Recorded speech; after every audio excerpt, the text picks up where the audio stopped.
What's going on, YouTube fam? It's your boy Tony 2 times, and we back with another episode of Hood Tales, man. Before I start, be sure to tap that like button. Definitely watch this video to the end to hear the full story and all the details in the case. For the day one fam, y'all already know it's all love. Thanks for tuning back into another episode. If you're new to the channel and you're feeling the content, feel free to subscribe. Definitely hit the notification bell so you can be notified every time we drop a new video. Oh yeah, feel free to share the channel with your peoples. Everybody is welcome. Let's get right into the story.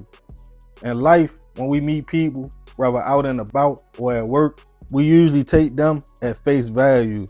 As time goes on, whether a romantic relationship or a friendship evolves from the encounter, we try more to get to know an individual, now that they are a permanent part of our life. It seems like no big deal, since every couple or pair of friends were once strangers that had to learn more about each other.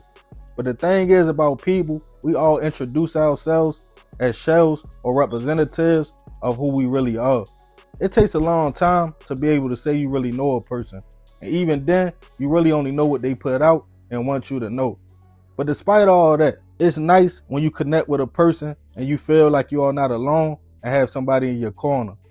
It's a known fact. Some people know how to love and let go, meaning they will ride to the end, but when it's over, they know how to just walk away. But others love hard. In their mind, this is forever, and there's no letting go. That can become a problem. If you feel like you are done with the situation, then you really see who you were dealing with. But some people, they get spiteful, try hard to mess your life up if they can't be a part of it. Others become obsessed and evil, stalking, calling, texting, even making threats. But now you have opened yourself up to a person you thought you knew, and you are at the mercy on how far they are willing to go. And sometimes the outcome could be fatal. And on this episode of Hood Tales, we'll be taking it to Chicago, Illinois, to discuss the case of an obsessed man who snapped when his girlfriend removed the AirTag from her car. Back in 2023, 21-year-old Jaylene Flores was navigating life in Chicago. The young woman was just starting out and getting on her feet. Described as kind, hard-working, and fun-loving, Jaylene liked to have fun and meet new people and treated everybody with respect. Let's rewind back a few years. While in school, she met a young man named Armani Henry. Armani was described as a good kid who was quiet and reserved. But when he met Jaylene, he came out of his shell. They vibed, and at the same age, with a lot of the same interests, their bond grew tight, and some say their friendship turned into a relationship. As they entered the world outside of school, they would even end up working together in a nursing home in the Chicago suburb of Oak Lawn. While there, the two grew even closer, but it seemed Armani was a little more into the relationship than Jaylene. Now both 21 years old, she understood they were young and just having fun. But in the young man's eyes, this was it. He texted her all the time, called her, and even would stop by the house, sneak up on her at work to the point she became uncomfortable and told Armani they should fall back and focus on each other separately. But the once cool and calm young man started talking crazy, telling her, if you cut me off, I will hurt your family.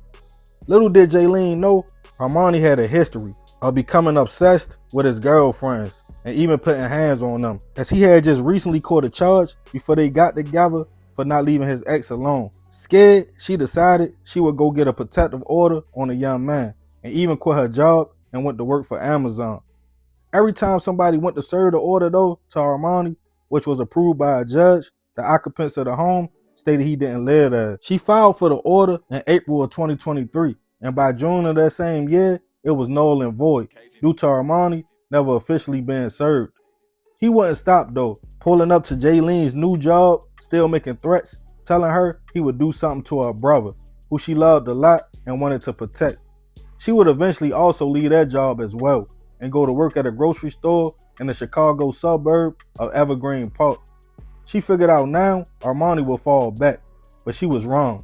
He still knew where she lived at, and on July 10th, that morning, as Jaylene got ready to leave home, her brother discovered an Apple AirTag tracking device in her car. As he looked at it harder, he realized the 4 digits on it was the last 4 digits of Armani's phone number. They got rid of the device, and she went to work. When not long after pulling up, Armani pulled up right behind her. Angry, he asked her why did she remove the AirTag. She calmly told the young man it was over and he should move on, causing him to make more threats, looking her in her eyes, saying, "I'm gonna take your brother's life." She decided when she left work, she would try again to go get another protection order on Armani. A few days later, on July 13th, she woke up and got ready for work, realizing she had missed calls and over 123 text messages from the young man, making threats. Tired of being scared, she got ready to go to work. When she arrived, she walked in and then she heard somebody calling her name. She turned around and it was Armani. She tried to walk off and her manager watched. She entered the employees only room, but Armani walked in right behind her. Then multiple shots rang out. He ran out the store, gun in hand. Police were called to the location. When they arrived, they found Jaylene suffering from multiple gunshot wounds, and unfortunately, she would pass away at the scene. Armani's car was caught on surveillance leaving the store. Also him approaching Jaylene and running from the location. The manager was able to point him out in a photo lineup. Also his ex-girlfriend. A bolo was put out for Armani's car, and just an hour later at 10 a.m., Tag Reader Technology picked up his location. He wasn't too far from the store. He was arrested with the gun on him and charged with first-degree murder.